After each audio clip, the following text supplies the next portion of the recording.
Welcome to today's Seidokan Saturday. We are on Seidokan Yakusoku YK number 8, Hachiban. Let's go this side.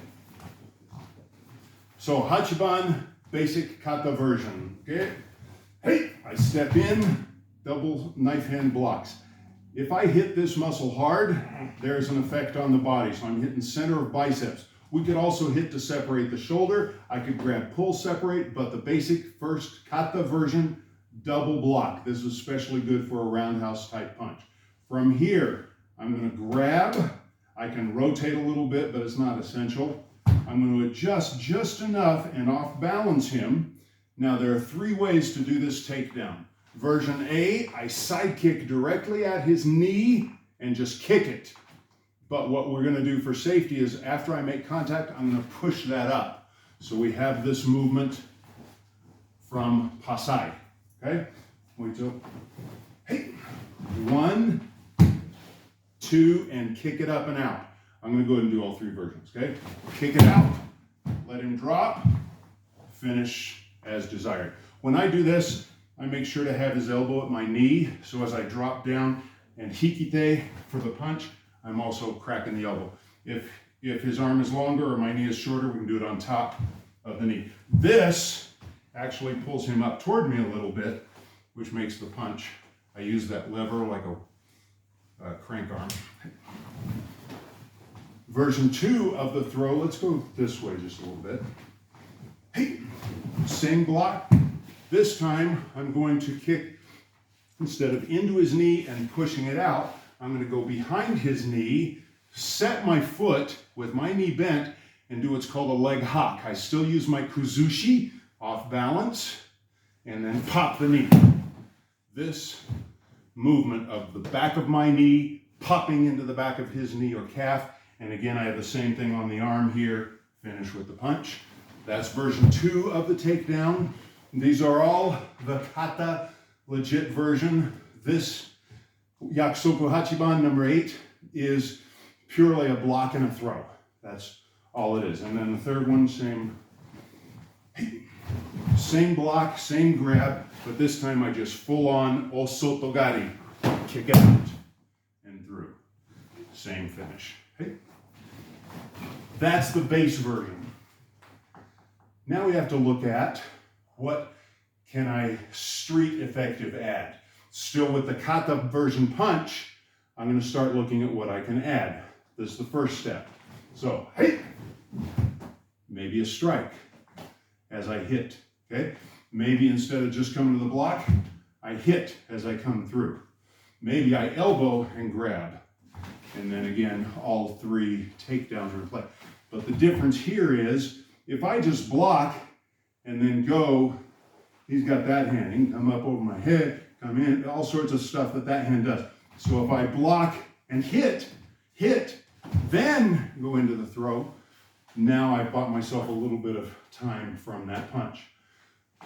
Then, after we've looked at the added strikes, now we're going to go street punch. This is where this one is particularly effective against, remember I said, street fighters tend to swing as opposed to tsuki or jab punch. So the swing comes, boom! That becomes a real devastation to his arm. I still have all my blocks, but now look where his feet are. His feet are a little bit different. So when I would have side kicked this leg when it was forward, this one's forward now, so I can still go ahead and kick that one out. Now I may have to chase a little bit to come in and finish him. I can add lock to the finish if I choose with the punch. And I'm turning this out, which adds, if I just keep it here and straight, he can bend his elbow and take that away. If I rotate and push, that locks and straightens the elbow. I can assist with my knee. So that's another little add as we finish however we desire to finish. Okay? So I have to change where I kick the knee on a street punch. But that's why the first option in the kata version is to kick and go through, because then even if he has the other leg forward, it's still kick and go through, and that's going to take that leg out of play. Now we could street punch, hey, We could step all the way up here and drive into his body. Really drive this back. Boom. Drive the elbow as I hit. Strike elbow. Anything that starts and moving that way. Now, I can do the osotogari quite easily still. And I still have the break here. I can knee. I don't have to go down and finish him. I can stay up to finish him. Kick here. Stomp here. Hook here. A lot of things we can do to finish the guy without dropping to a punch. Now we can look. So we've looked at extra strikes, kata version, change of where the takedown may have to occur, extra strikes, change of the takedown, extra strikes with more kuzushi, same osotogari takedown.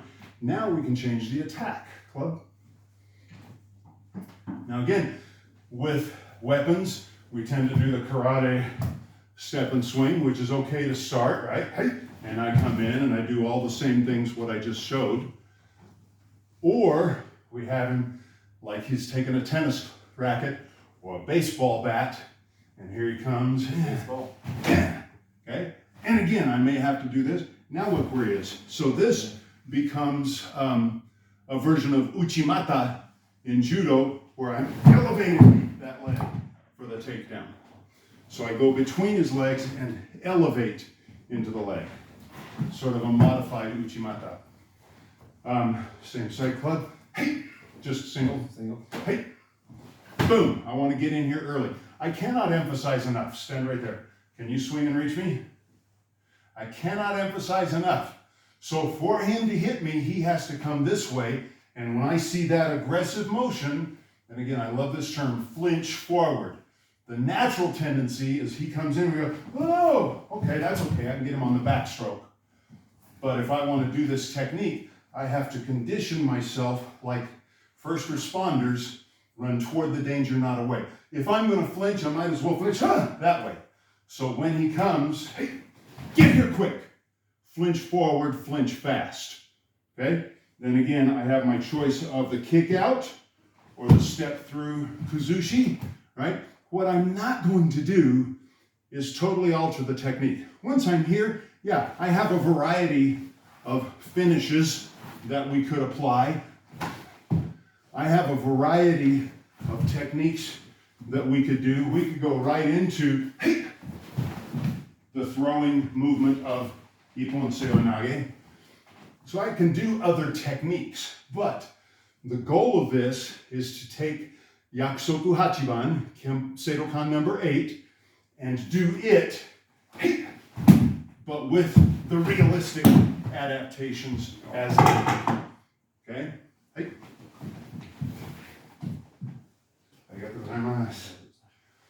So don't get sidetracked into just generic, random, here's how we defend against a club. The goal of this is to learn Hachiban as the base, or Ichiban, Niban, Sanban, Yonban, all the way up. Learn each of the Seidokan Yakusoku as the base and work within that. Not totally change the technique. Work within this block with whatever extra strikes. Work within this sweep with whatever extra adjustments of kuzushi imbalance or change of position that I need to make or kicking choice of leg. Stay within the technique. Let that be your base. Then, and I don't want to say don't work on other club techniques. Of course you do. You want to work on other ways of responding to the club. Just real simple. Sorry, I'll call you back real quick. If I want to go outside Hachiban, like I said, I can go right into Ippon Seoi. I can go into other techniques and stuff. As he comes sidearm, I can just jump right in and absorb that circle. As he comes in sidearm, we can just block punch. Right away. I can do 2 block punches in a row, which becomes block punch. And the second block becomes my wrap. I can biceps bump this and take that into a tight, okay, koshiguruma, big hip wheel. So we can change and work on a whole bunch of other responses, stimulus, response, action, reaction, attack, defense, whatever terminology you like to use. But the goal here is to stay within Hachiban and expand outward from that center, not just pick random out exterior things. Hey, okay, now. That's it for today's Seidokan Saturday. Hachiban, like, share, subscribe, leave a comment, tell a friend, ring the bell, do all the things. I love comments.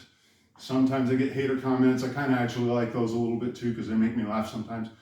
But look at all of the things you can do to help share and promote this channel. I got a great message just today from someone who used to study in Delaware from my teacher, Jody Paul, and he was saying that seeing these videos helped him. He's been wanting to get back into it. He's away from anywhere where he has a teacher, and the videos that I'm doing have helped him re-enter Seidokan in his practice that he started with my teacher, Jody Paul, back in Delaware. And so it was a nice little connect to receive that comment. I appreciate all of the support. And until next week, most importantly, let's keep practicing.